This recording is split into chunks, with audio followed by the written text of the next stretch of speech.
There were two young men who were students in the University of Chicago. For spring break, they arranged to visit some friends in another city. One of the students was staying in a house with some people he knew, but due to some confusion, they didn't have a bed for his friend. After some discussion, the friend decided to stay at a cheap motel instead. That night, they went out for drinks at a local bar and ended the night in a popular nightclub. It was almost 4 a.m. by the time they decided to call it a night. The first guy said goodbye to his friend and walked back to the house where he was staying. That night, as he lay in bed, the student had a horrible nightmare. In the dream, he could see his friend at the motel, crying out for help. He was being chased by a fat, bald man who was brandishing a knife. The student watched in horror as his friend was cornered by the man and viciously stabbed to death. The dream was so horrifying and realistic that the student woke up in a cold sweat. He lay in the darkness, trying to catch his breath and attempting to convince himself that it was just his imagination. After calming himself down, he managed to fall asleep again.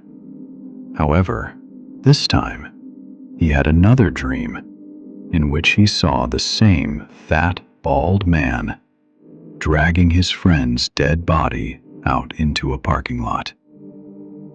As he watched, the man threw the corpse into the back of a white pickup truck and covered it with dirt and clay. Again, the student woke up in a cold sweat. His heart was beating fast, and he decided that he had to check on his friend. He got dressed and made his way to the cheap motel. Upon arriving at his friend's room, he found the door unlocked. The room was empty, and his friend was nowhere to be found. The student grew suspicious and called the police. When they arrived, he begged them to investigate his friend's disappearance. The police knocked on the door of the motel's office, and a fat, bald man emerged. The same fat, bald man the student had seen in his nightmares. The frantic student ran out into the parking lot and stopped in his tracks. The only vehicle parked there was a white pickup truck with a pile of clay in the back. The student dug through the clay and unearthed the bloody corpse of his friend. When the police saw the dead body buried in the back of the pickup truck, they immediately arrested the motel owner and charged him with murder. This obscure urban legend is found in some parts of the United States, and it was inspired by a ghost story originally recorded by Cicero, who was a Roman philosopher that lived in Italy around 50 BC. Here is a rough translation of the original Latin story. Two Arcadians, friends traveling together, came to Megara. One betook himself to a private host, the other lodged at an inn. The one in the house saw, in sleep, his companion entreating him to come to his aid because he was entrapped by the treachery of the innkeeper. He might be rescued from imminent peril if the other ran swiftly up. Roused by the vision, the man sprang forth and made to seek the inn where his friend was lodging.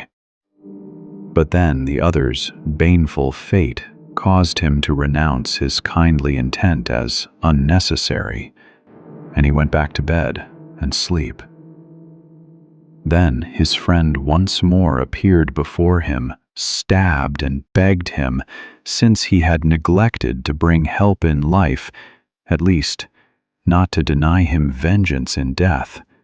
For his body, said he, done to death by the innkeeper, was at that moment being carried to the gate in a wagon covered with dung.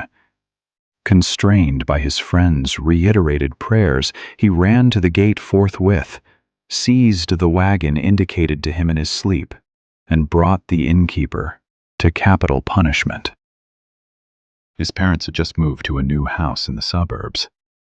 Billy was eager to move in and get his own room.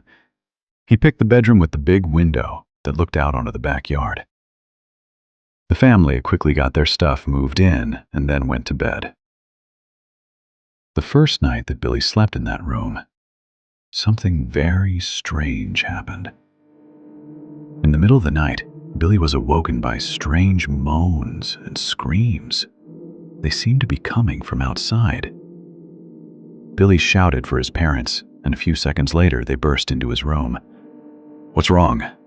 asked his father anxiously. "There's something in the backyard," Billy exclaimed. His parents checked and found nothing. They reassured Billy that there was nothing there and sent him back to bed. The next night, Billy heard the noises again. This time they were louder. Billy got the courage to look outside. As he peeped through the curtains, he saw 3 shadowy figures standing in the backyard. They were glaring back at him with glowing red eyes. The figures seemed to point at him as they moved closer to his window. Billy rushed into his parents' room and woke them up. He told them about the figures outside, but when they got up to look, the figures were nowhere to be seen. His parents told him that he must have been dreaming, and he reluctantly went back to bed. The next night, he heard the noises outside his window again. When he turned over in bed, he was horrified to see a bony, skeletal face staring in at him through the window. In one hand, it held a long, sharp knife. It was scratching at the window with its other hand. Trembling with fear, Billy quickly put his head under the covers. When the scratching finally stopped, Billy jumped out of bed and cautiously peeked out through the curtains. The 3 figures had disappeared. Instead, there appeared to be 3 freshly dug holes in the backyard. The next morning, Billy's parents decided to call the police to try to make sense of what had happened the night before. The police informed them that, years before, 3 psychopaths had escaped from the local insane asylum.